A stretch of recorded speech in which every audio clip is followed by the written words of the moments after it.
Nabi memberikan 3 amalan utama. Saya akan bacakan dengan cepat 3 amalan utama yang dikuatkan oleh beliau kepada para sahabat sebelum tiba Ramadan dan sampai sekarang menjadi kurikulum Ramadan Nabi. Jadi kalau ibu bapak ingin mengeluarkan kurikulum Ramadan Nabi, nanti bikin agenda saat Ramadan. Ya, supaya nggak pusing nanti. Kalau masuk hari pertama apa yang dikerjakan, hari kedua apa yang dikerjakan, subuh apa, siang apa, sore apa. Cuman nanti saya berikan 3 yang pokok ini. Ada 3. 1, meningkatkan sholat. Saya ulang ya, meningkatkan apa? Sholat.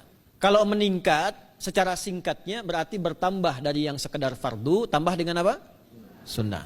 Maka dari sekarang, keluarkan semua jenis sholat-sholat sunnah.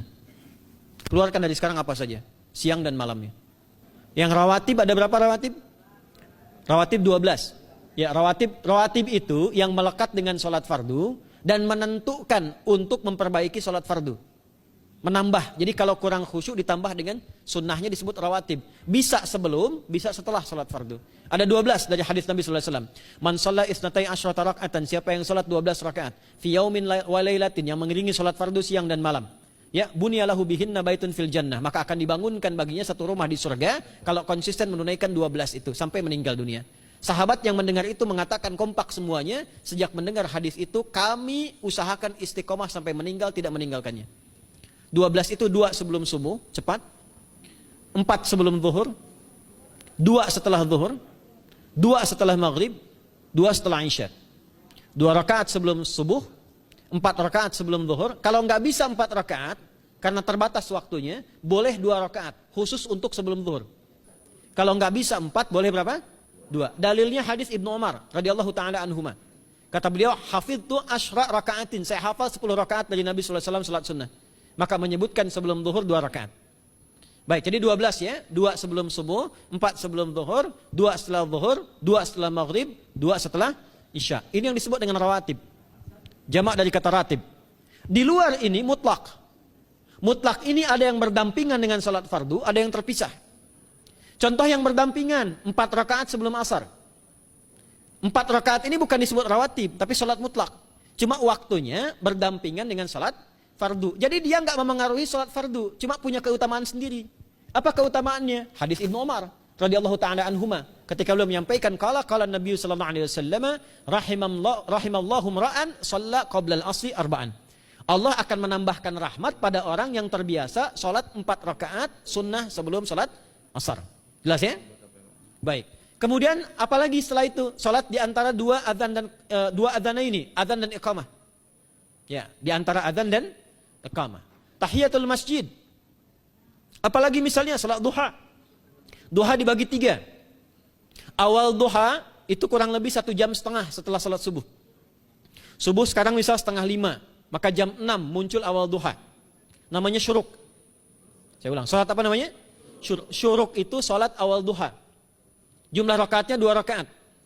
Man shalal ghadata fil jama'ati thumma yaqudu yadhkurullah subhanahu wa ta'ala fa yusalli rak'ataini fakana alaihi ka ajri umratin wa hajjin, ya ka ajri ummatin wa hajjin tamatan. Siapa yang salat subuh 2 rakaat dengan berjamaah, ya, dan umumnya kalau berjamaah bisa ke masjid di masjid. Kalau tak mampu ke masjid, tunaikan di rumahnya. Setelah itu tidak beranjak dulu, dia duduk untuk berzikir kepada Allah. Zikir itu bisa baca Quran. Quran surah 15 ayat 9 itu Quran disebut dengan zikir. Quran surah 54 ayat 17, 22, 32, 40 itu Quran disebut dengan zikir. Bisa baca Quran, bisa berdoa. Doa disebut dengan zikir. Quran surah ke-7 ayat 205. Ya. Bisa dengan apa lagi? Bertafakur, ya, mengaji, ta'lim, itu disebut dengan zikir. Ali Imran ayat 190 191. Alladzina yadhkuruna Allaha qiyaman wa qu'udan wa 'ala junubihim wa yatafakkaruna fi khalqis samawati wal ard, ya, disebut dengan zikir. Bisa bertasbih. Zikir pagi petang, kalimat-kalimat thayyibah, ada itu di Quran surah ke-4 ayat 103. Jadi habis salat subuh zikir dulu. Doa dulu, zikir dulu, belajar dulu, tafsir dulu. Setelah itu muncul syuruk. Perjalanannya disebut isyraq, melewati masyrik, 1 tombak bayangan, dia salat 2 rakaat, itu pahala salatnya senilai haji dan umrah. Sempurna. Bukan sudah haji, bukan. Mau kemana? Ibu mau haji dulu? Tidak. Ya, hajinya nanti bulan Dzulhijjah. Tapi senilai haji dan umrah itu 2 rakaat. Awal duha disebut apa? Syuruk. Pertengahan duha sekitar jam 9 jam 10. Jumlahnya 2 sampai 4 rakaat. Ya, 2 sampai 4 rakaat. Apa fungsinya? Satu, mengganti seluruh zikir yang ada dalam tubuh kita. Mata berzikir, telinga berzikir, lisan berzikir, bisa diganti dengan 2 rakaat duha. Itu waktunya pertengahan duha.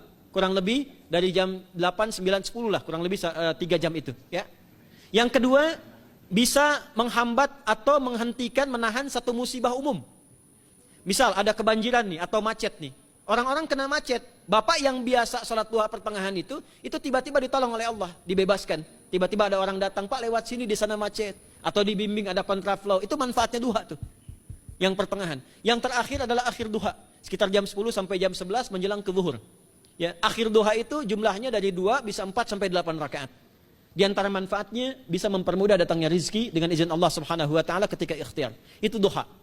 Nanti ke malamnya silahkan tahajud, tingkatkan tarawihnya sampai ditutup dengan witir. Itu salat. 2 yang terakhir saya cepat, 2 yang terakhir adalah banyak berinteraksi dengan Al-Qur'an. Ada 3 caranya. 1, banyak membaca. Itu namanya qiraah. Silahkan Bapak Ibu siapkan dari sekarang, targetnya khatam misalnya 1 kali, berapa juz? 30 juz. Kalau mau gampang bagi 30, berarti 1 hari berapa? 1 juz. Paling gampang lagi, supaya nggak capek ngajinya, supaya nggak capek. Bagi 1 juz 5 waktu sholat. Contoh, juz pertama itu Al-Baqarah plus Al-Fatihah. Al-Fatihah saya nggak hitung lah karena sudah hafal ya. Al-Baqarah itu 141 ayat, juz pertama. Bagi 5, 28. Jadi setiap ketemu waktu sholat, bagi 2 lagi. 28 bagi 2 berapa? 14. Sebelum sholat baca 14 ayat, setelah sholat baca 14 ayat. Itu 14 ayat tuh paling-paling nggak nyampe 5 menit Bu, Pak. Kalau investasi 10 menit setiap waktu sholat, bagi 2 kita baca 14 ayat, itu insya Allah selesai Ramadan khatam Quran. Itu udah rumus. Ya, tidak cukup dengan amin, siapkan dari sekarang. Siapkan. Ya. Kemudian mengkaji, kajian, tilawah. Itu tilawah itu di hadis Muslim pahalanya banyak. Ya, majtama'a qaumun fi baitin min buyutillahi. Ya, kita ngajinya Quran hadis ya, biar ya, lebih kuat dalilnya. Majtama'a qaumun fi baitin min buyutillahi yatsluna kitaballahi wa yatadarasuna fima bainahum. Ya, siapa yang bisa tilawah Quran, ngaji, tafsir, keluarkan misalnya untuk Ramadan 10 hari saya pengen tahu Al-Fatihah. Itu ketika dilakukan punya 4 keutamaan. 1, ghasyiyat humur rahmah. Selama ngaji rahmat Allah dibentangkan. Kalau pengen doa cepat dikabulkan, kalau istighfar diampuni. Yang kedua, awas ini nazalat alaihimus sakinah, diberikan ketenangan dalam jiwa. Bapak Ibu pengen di rumah tangga nyari sakinah, isi dengan Quran di rumah. Amalan terakhir infak. Ya, hadisnya dari Ibnu Abbas, Ibnu Abbas radhiyallahu taala anhuma, qala, ya, beliau mengatakan kana Nabi sallallahu alaihi wasallam ajwadan nas wa ajwadu ma yakunu fi Ramadan. Adalah Nabi sallallahu alaihi wasallam itu orang yang sangat luar biasa dermawan dan lembut. Dan bertambah dermawan lagi ketika tiba Ramadan. Apa yang dilakukan Nabi? Mensupport sahabat, siapapun yang punya anggaran untuk infak, disiapkan sebelum Ramadan.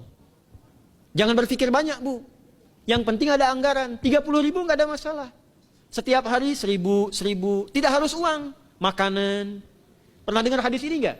Siapa yang memfasilitasi bukaan orang puasa, walaupun dengan sebiji kurma dan sehirup air, maka dia mendapatkan pahala seperti orang puasa itu tanpa dikurangi sedikit pun. Ada? Hadisnya sahih di At-Tirmidzi. Tapi bukan berarti nyanyi kurma ke Tanah Abang setiap hari 1. Terus minumnya 1 sedotan aja ganti-ganti. Ya, maksudnya apa? Yang paling minimal kita bisa keluarkan. Itu pahalanya 700 kali lipat dikali 10. Paling standar. 700 kali itu standar biasa di hari ini. Dalilnya Al-Baqarah ayat 261 yang dibacakan Adinda tadi kita itu. Ramadan kali 10 lagi. Maka dari itu disiapkan dari sekarang untuk infak. Kalau kami di desa itu, ibu saya selalu kalau Ramadan itu RT-nya setiap rumah. Ini untuk bukaan hari ini rumah A, rumah B, rumah C. Bukaan besok rumah A, rumah B, rumah C. Boleh tuh di PWM Pak dipraktikkan. Ya, misalnya anggota perserikatan siapa dikasih kesempatan. Mungkin nanti yang lain kurmanya, yang ini misalnya jeruknya, yang ini ininya. Setiap ada bukaan ya kirim ke yatimnya, ya kemudian ke pondok-pondok asuhan Muhammadiyah yang tadi disebutkan sekian ribu itu, cari pahala.